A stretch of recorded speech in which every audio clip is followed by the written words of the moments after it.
We get people on effective treatment and they take it for the full duration of their therapy, not just until they feel better.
Hello, I'm Jasmine Eru with Midday News.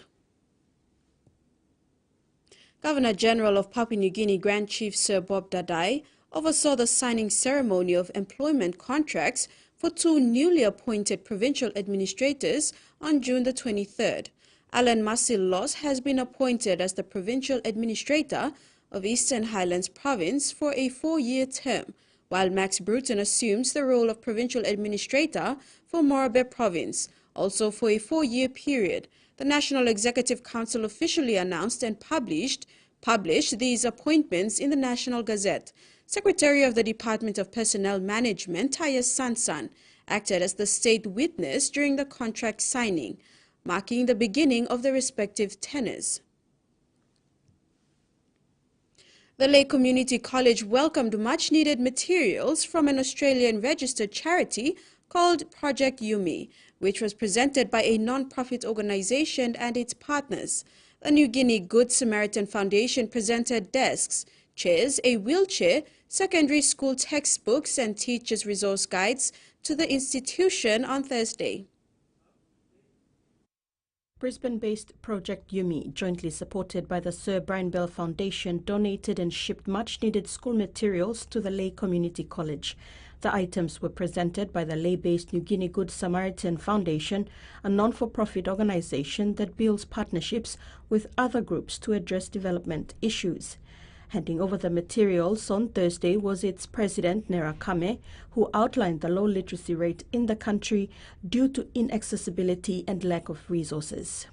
The country, so in the last decade, so we are basically supporting the education sector with the supply of books and other educational materials, so that can be able to enhance the level of literacy in schools across Papua New Guinea. We have a shipment of the donations coming from Project Yumi team in Brisbane. We have actually presented to the Lay Community College with the materials as follows: 25 desks, 30 chairs, 1 whiteboard, 1 bookshelf, 1 teacher's desk, 1 wheelchair, 38 cartons of secondary textbooks, 11 cartons of teacher's resource guide, and we have a number of things that are still in the pipeline. In Lay District, the community college is the first institution that the NGO has reached out to, while it had established a partnership with the Huon Gulf District since 2022 and had supported 22 schools there. Most of the schools that we have visited, we encourage the staff and the students to take good care of the materials that we supply, because those materials are of quality and they are donated materials. Salome Vincent, TVWAN News. Locals in Samari and Buria island villages in the Kiwai Rural Local Level Government opened the new community learning centers on May the 15th to the 16th, respectively. This achievement is part of the 5-year development plan of Kiwaba Women and Children's Association under the Community Mind Continuation Agreement region in Western Province. The funding for the CLC buildings was sourced from the 10% of compensation allocated to women and children in Kiwaba region.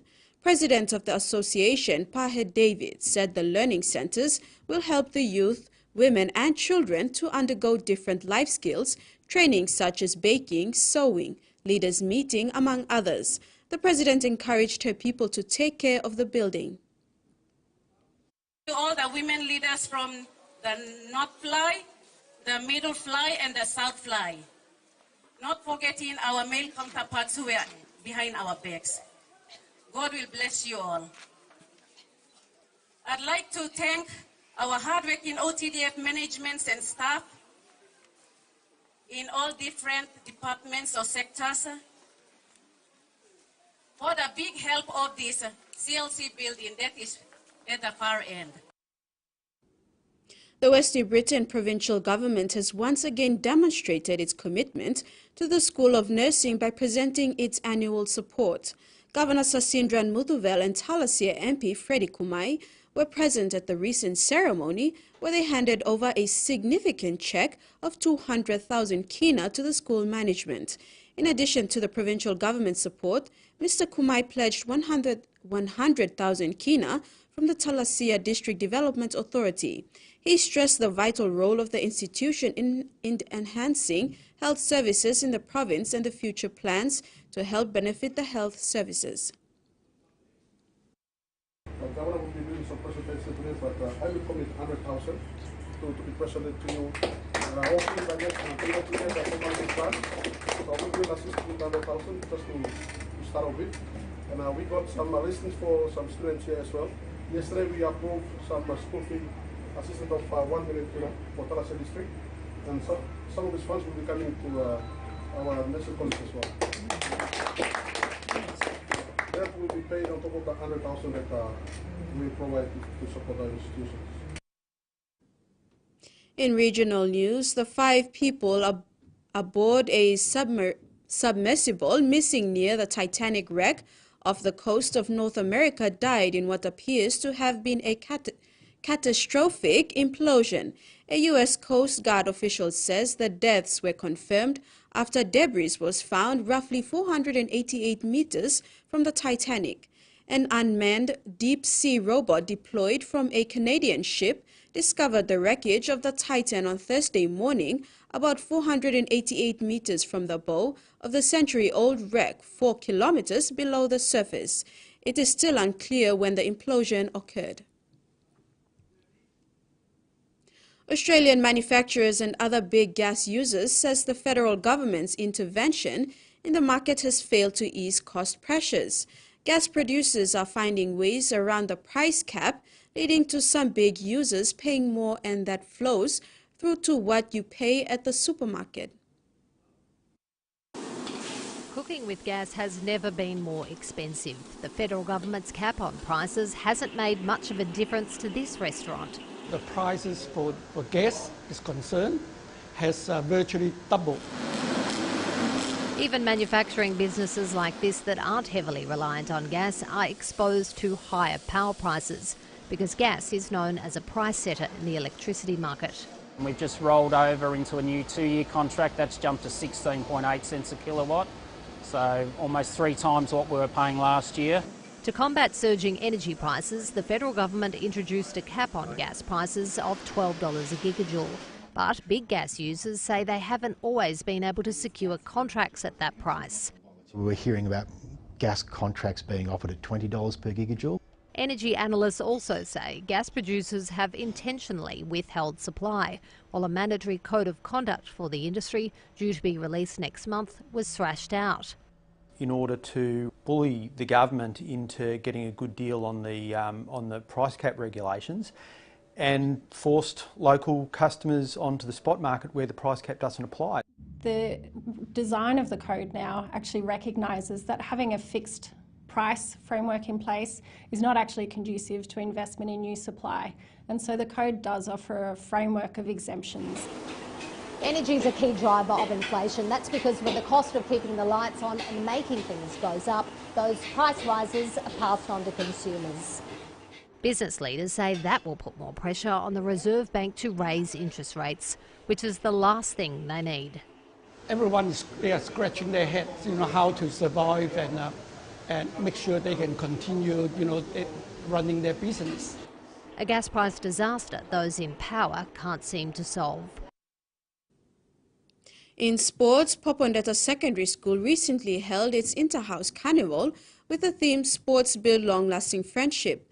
The event began with speeches by Executive Officer Edward Mimino and Sector Chairman for Education Sheldon Deilala, MPA, who emphasized the importance of sports and academic commitment. Dignitaries and guests, including education officials and sports representatives, attended the program. The carnival included debates, field events and track events with a cross-country race scheduled for the next morning. The athletics carnival concluded on Thursday, June the 22nd, after several days of enthusiastic competition. Emmanuel Severa and Martha Awong have won silver medals for PNG in the Special Olympics mixed doubles badminton competition on Thursday.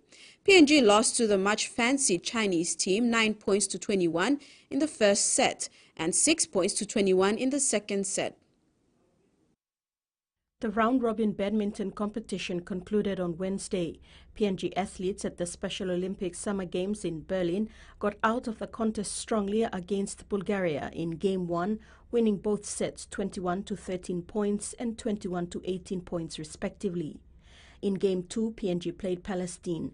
PNG again won both sets, 21 to 8 points and 21 to 12 points.